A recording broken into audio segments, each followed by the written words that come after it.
جس کی ہمیں خبر نہیں تھی۔ پرویز کی ماں نے جو سلوک اس کے ساتھ کیا، اس کے بعد اس کی نندوں، دیوروں اور یہاں تک کہ پرویز کا رویہ بھی خراب ہو گیا تھا۔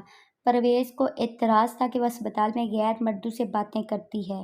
شادی کے تھوڑے دنوں کے بعد ایک بار ہسپتال اسے لینا گیا تھا تو اسے یہ بھی پسند آیا کہ اس کا پروفیسر شمع سے بہت بے تکلفی سے باتیں کر رہے تھے۔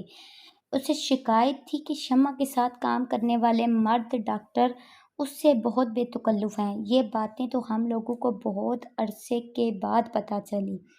اس عرصے میں شمع کو حمل ٹھہر گیا تھا، جس کی ابتدائی خوشی تو بہت دھوم دھام سے منائی گئی، مگر حمل کے درمیان ہی پرویز اور اس کی ماں نے کہہ دیا یہ بچہ پرویز کا نہیں ہے۔ ایک دن وہ اسے ہمارے گھر چھوڑ کر چلا گیا۔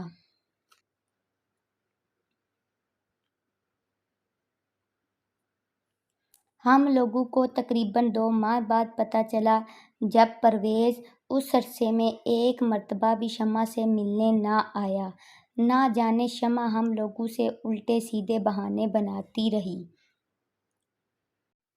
شاید اس امید میں کہ وہ ایک دن اسے لینے آئے گا، ساری باتوں کو بھول جائے گا اور اسے اپنے ساتھ لے جائے گا۔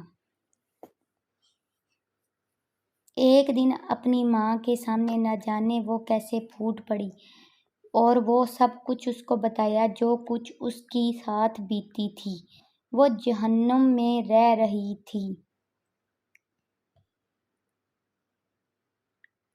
ایک ایسی جہنم جو ہم نے اس کے لیے خریدا تھا، اسے تحفے میں دیا تھا۔ جس بیٹیا کے پیروں میں چبھے ہوئے کانچ کے ٹکڑے نے میری نیند اڑا دی تھی۔ ہم سب حیران تھے، میں سو نہیں سکا تھا۔ ایک پل بھی کسی سے اتنی نفرت مجھے ہو جائے گی میں نے سوچا تک نہیں تھا۔ 3 دن کے اندر اندر میری بیوی ایک ایسی بوڑھی عورت بن گئی جیسے دنیا میں اس کے لیے کچھ نہیں تھا۔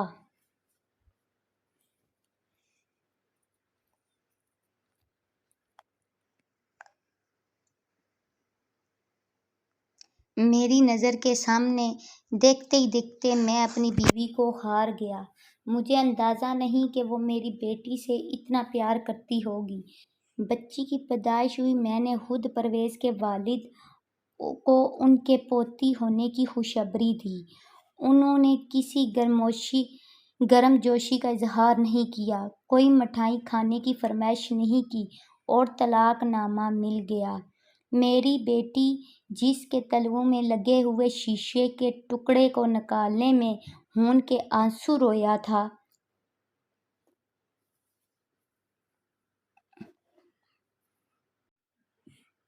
اس کے دل میں پرویز نے چھرا گھونپ دیا تھا اور میں اس چھرے کو نکال نہیں سکتا تھا۔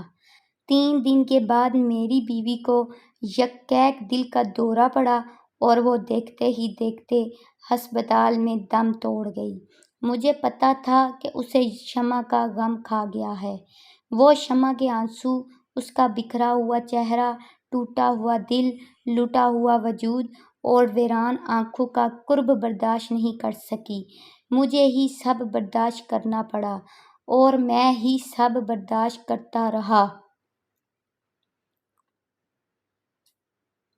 بچی کا عقیقہ کیا، اپنی بیٹی کو دوبارہ ہسپتال میں نوکری کے لیے راضی کیا، اسے آمادہ کیا کہ وہ زندگی کی جنگ میں شامل ہو۔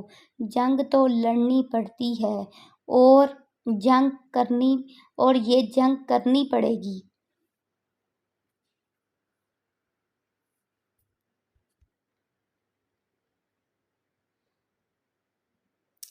میری بہادر شمع یہ جنگ لڑنے کو آمادہ ہو گئی۔ اس نے ہسپتال میں کام شروع کر دیا۔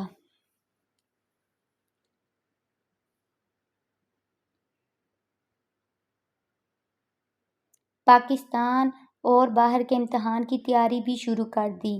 وقت بڑا مرحوم ہوتا ہے۔ زندگی ایک مسلسل تبدیلی کا نام ہے جو بھی کبھی حیران کر دیتی ہے اور پرویز کی زندگی سے نکل کر جو زندگی جو بھی کبھی حیران کر دیتی ہے، وہ پرویز کی زندگی سے نکل کر خوش تھی۔ اس کے چہرے کی رونق بحال ہو گئی۔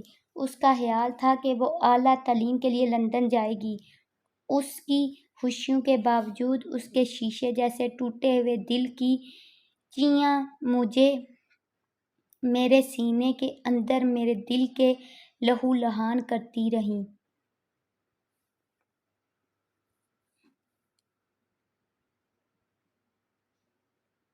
ایک دن میرے بچپن کا دوست اپنے وسیم کا شادی کا پیغام لے کر آ گیا۔ وہ لندن میں ڈاکٹر تھا اور شمع سے شادی کرنا چاہتا تھا۔ سب کچھ جلدی جلدی ہو گیا۔ میرے سمجھانے پر وہ راضی ہو گئی اور وسیم کے بیٹے نیاز سے ملاقات کے بعد اس کا نکاح ہو گیا اور بچی کے ساتھ لندن چلی گئی۔ اب مجھے پتہ چلا تھا کہ کیا کرنا ہے۔ اس وقت کا انتظار جب میری محبت کا حساب ہوگا، میرے درد کا شمار ہوگا، ان کربناک راتوں کا مداوا ہوگا جو میری بیوی نے نہ جانے کیسے گزاری تھی۔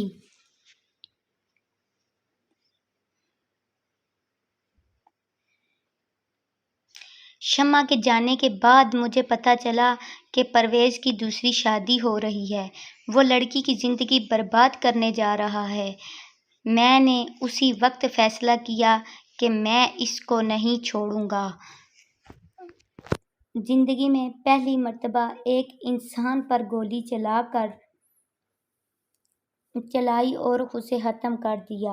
اس دن مجھے پتہ چلا کہ لوگ قتل کیوں کرتے ہیں، اور وہ قتل مقتول سے نفرت کی بنا پر ہوتا ہے۔ وہ قتل محبت کے لیے کرتے ہیں، ایسی محبت جیسے مجھے شمع سے تھی۔